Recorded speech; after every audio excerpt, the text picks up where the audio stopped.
I'm Richard Gould, and I'm the administrator at the Pawnee Indian Village State Historic Site. We're up near Republic, Kansas. This is the site of a Pawnee village from the 1820s. This picture here kind of shows what we think the village would have looked like at that time period.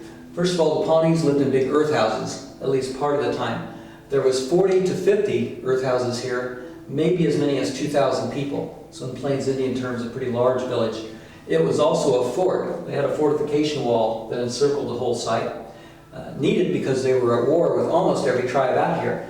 And this was the furthest south village. So of course when you're attacking enemies to the south, they're going to have revenge attacks, and this is going to be the first one they would hit. We have a fence outside, and that encompasses roughly about this part of the village. So this part of the village is saved and is a state historic site and has been since 1901. And out on our grounds, you can still see depressions, actually 22 of them, where the houses were. And so we knew exactly where to put the houses in this part of the painting. Also, you can still see what's left of part of the fortification wall. You can even see where storage pits were. There's numerous ones of those out there. The main part of the museum, though, it's the fourth house down, a little hard to make out. But what was done up here, this museum building was constructed over one of the big depressions, and is that one right there. And then they came in and excavated. So what we have in the main part of the museum is the floor of one of the bigger houses. It's about 50 feet across, about 2,000 square feet. There might have been 40 or 50 people just in this one house alone. And fortunately, they left a lot of stuff behind. So out on the floor, you still see where the support posts, what's left of the support posts are, the holes where they once stood. There's burnt corn, parts of guns, knives, farm utensils, basically just debris that they happened to leave behind, but again, a lot of it was left here. This part of the village would have been across the road into a field, a cultivated field, and that was destroyed by farming back in the late 1800s. Now the thing with the Pawnee, they only lived in these earth lodge villages about half the year. They are here in the spring to plant their crops, hoe them a time or two. Then you head out for the buffalo hunting grounds in the summer. Then they live in the teepees. You're out there all summer. You come back in the fall in time to harvest the crops, get them stored away in the storage pits, have lots of ceremonies. Then you head out back in the winter time to hunt the buffalo. You're gone in the winter to not only go to the big buffalo herds to feed yourself, but also you're going to feed your horses. At this time period, this village may have had 1,000 to 2,000 horses, if not more, and to keep them fed, you had to be on the go as well. Now their favorite hunting grounds are what's now western, even southwestern Kansas. And their favorite area for their earth lodge villages, though, were what's now eastern, central Nebraska, northern Kansas. So you can see it encompasses big parts of both what's now Kansas and Nebraska. In fact, they were the dominant power out here. Now there was 4 groups to the Pawnee Nation, 4 bands, very separate from each other. But the total population at the time of this village would have been between 20 and 30,000 people. So they were the dominant power out here. And we also think they'd been here 800 to 1,000 years, which is much earlier than, say, the Cheyenne, the Sioux, Comanche, Cheyenne, some of the others. So in turn, they had the best hunting grounds, and they perceived them as theirs. And so as the other tribes moved into the area, or were forced here, they needed to hunt as well. And the Pawnees, of course, were trying to keep their grounds, so that was the reason for all the warfare. They could handle all the fighting until after 1830, everything completely changed. The diseases swept through that the white man brought, cholera, smallpox, and they died by the thousands. Within 70 years, from 1830 to 1900, they went from almost 30,000 people down to 600. So from the most powerful to almost non-existence in a pretty short period, which makes this site so very important. First of all, it's the only at least partially safe site, but also it's at their height of power, and even though they had a lot of white contact, it was still, they were in control of their own destiny at that time period, but it changed very fast after that. In the background, you can see the Republican River. It was named after this band. This was the Republican Band. They got that name from the French traders. Kinkahaki is what they called themselves, and the other 3 bands lived north of here. But that river got its name from these people.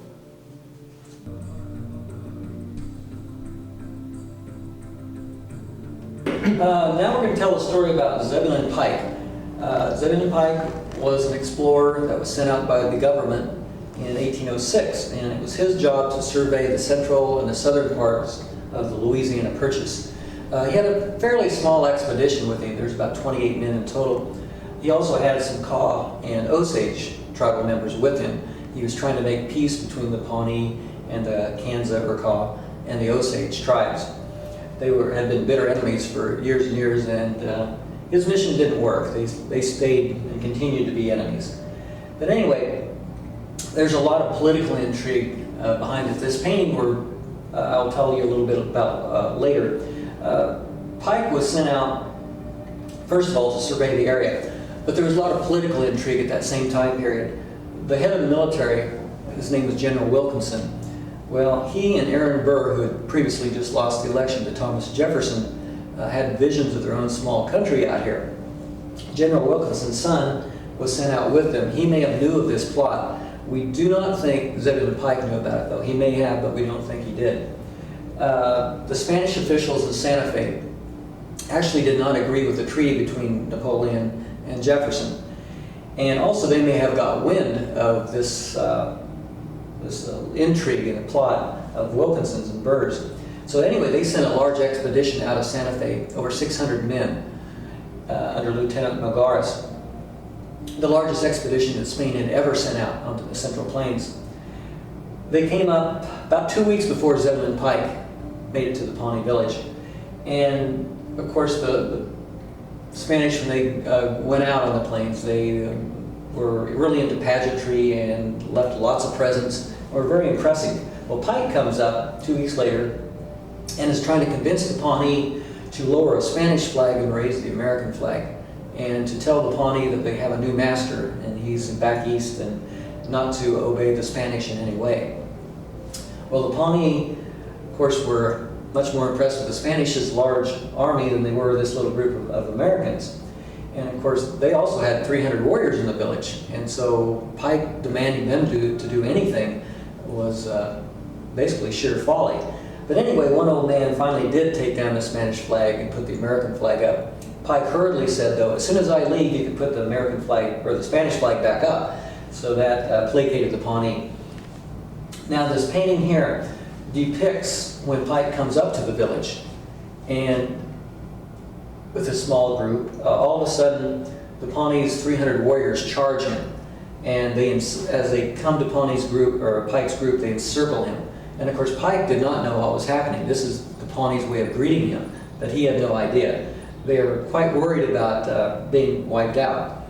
But in Pike's journals, he was very descriptive on this meeting. He talks about one of the Pawnee men, headmen, coming up on his black horse, reining him in, putting up his hand and going bonjour, which of course is a French greeting. So the Pawnee may have thought they were dealing with the French. In the foreground here we have some Kansa and Osage Indians, of course, again, deadly enemies with the Pawnee.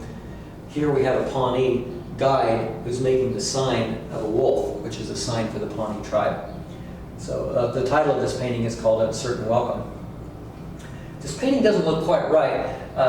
We were hit by a tornado on May 22nd of 2004, and it damaged the roof and actually knocked off over the monument that talks about Zebulun Pike coming to the village. But we have a lot of rain damage here.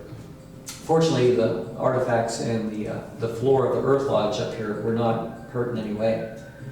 But this was not the site that Pike visited.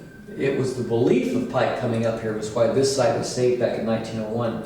Turns out the village that Pike visited was up near Guide Rock, Nebraska, about 30 miles up the Republican River. Very same people, they just lived there earlier and migrated down to here at a later date. In Pike's journals, again very descriptive, he talks about coming in on a hill and looking directly down upon the village. This is on a hill because it was a fort. And the village at the Guide Rock site was at the base of the hill and very spread out without a wall around it. Apparently weren't worried about attack. And it was excavated back in the 1930s by the state of Nebraska. They excavated every house, every grave, everything, and found a lot of evidence of Zebulun Pike being up there. In fact, about a mile from the village on an adjoining hill where he could survey the village are a series of depressions where Pike actually had several foxholes that he had dug, rifle pits, because he was worried about the Pawnee attacking him. But he left that site and then journeyed on down south, where the Spanish later arrested him near what's now Pikes Peak, and then took him to Santa Fe. So a lot of political intrigue even at that time period, and dealing with the Spanish, the French, the Americans, the Pawnee, and so a lot of things going on out here on the plains.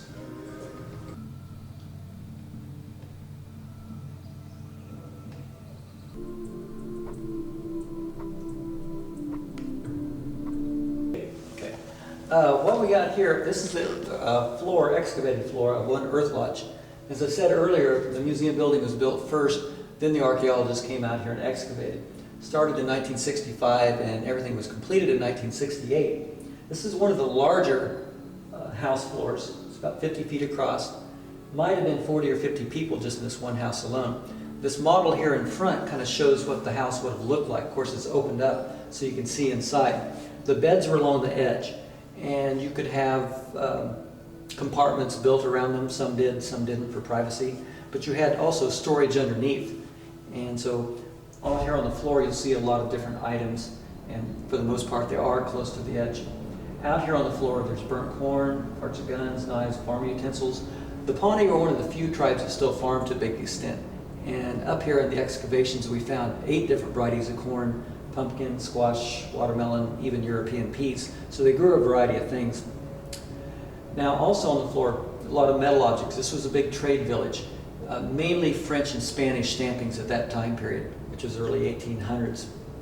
So this was a transitional village. You still have tools made out of stone, bone, and antler like they had used for thousands of years, but also you're getting the metal tools in from the traders. Sometimes the traders would come to the village. The Pawnees would often also go to Santa Fe, trade with the Spanish, or St. Louis to trade with the French. So they had a large trade network. And they did trade with other Indians from time to time as well. The holes out here on the floor, these are where the support posts once stood. The whole village itself was burnt sometime after they left. We actually think by one of the immigrant tribes shipped out here, what's now Kansas, the Delaware tribe. The raised areas, these bumps on the floor, are what's left of the support post. They've analyzed the wood. It's cottonwood, which isn't the best tree for building. It rots pretty fast, so they had to make a lot of repairs pretty much constantly. And also there wasn't much in the way of timber in the area. There were some trees by the river, Republican River in the area, and White Rock Creek, but there's very, very little timber. So it literally took years to acquire enough timber to even start construction of a large village such as this would have been. As you can see, a lot of wood out here for this one house alone. It would have been 10 to 20 tons of material on top of an earth lodge. You have several layers of mud, clay, prairie grass over that log framework. The floor itself was dug down about 3 feet, and of course you use that dirt to help pile on top. These were also their ceremonial homes. The Pawnees were star worshippers. Each house is like an observatory. The roof is actually roughly the height as the one in here. The smoke hole at the top, of course, not only lets smoke out from the fire, which was directly below, but also that's your clock, it's your calendar. You're looking up at night, it depends on what stars are directly above you. It's telling you when to do things. Also, the sun or the moon would come in that smoke hole at different angles, different times of the day, different times of the year, and that would light up different areas of the house. Again, it has a lot to do with the religion. To count the big center post out in the middle, this is a 10-post design. Those are perfectly spaced. It has a whole lot to do with the religion. Those are symbolically holding up the universe to the Pawnee. The roof of the earth lodge is the universe. This is a 10-post design that usually corresponds with the priest, so they would have had a lot of ceremonies in here as well. But even ashes from the last fire are still out there in the middle. 2 families would have lived here, one family on one side of the house, one the other. They would have been related in some way. When a man got married, you moved into the mother-in-law's house, so this would have been the mother-in-law's home. The women owned the houses. Of course, they built the houses. The women did all the physical work. They built the earth lodges, they did the farming. The men's role was, of course, protection of the people, getting the meat, the buffalo, the elk, the deer. They went hunting a lot, took care of the religion. But their main focus was warfare. These were all warrior societies out here on the plains. That's how a man got his stature, his honor, was through warfare. And for the Pawnee in particular, stealing horses was a big part of that. And so they have very large horse herds, which they would acquire from the Spanish ranches, and they would also raid other Indian tribes, especially to the south, the Comanche, the Kiowa, and some of the others. On the south side is a large pit. That is a storage pit.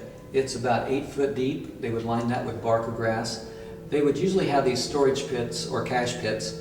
On the inside of the house, they'd have 1 or 2, and several on the outside of the lodges. Now, when you're not even here 6 months out of the year, your enemies are going to come in and take anything that they can get their hands on. So you try to conceal those storage pits, hide them in some way. And so they would put false tops on them, especially the ones outside. You would even have several layers in the grass growing on top, so you might not even know those. But they would line those with bark or grass, as I said, and then you would store your corn, dried meat. The ones on the inside, you might even put clothes down there. It'd be like a cupboard or a closet all rolled up into one. Now sometimes the grass would get contaminated, would get mildew in it, or mice might get in the pits. Then obviously you couldn't store food in them any longer. And then you would use those pits as for trash. You would put your refuse in there. And then you really have an important find if you're an archaeologist. Those were like a treasure chest. But up here we found very few that were completely full. Most were completely emptied out. This wasn't a fast evacuation when they left this village. They had plenty of time to take anything of any real value. So what you see on the floor was just things they did not want to take with them. Now most of the depressions out on our grounds have not been tampered with. They want to leave as many intact as possible. And this is the only preserved site in both Kansas and Nebraska.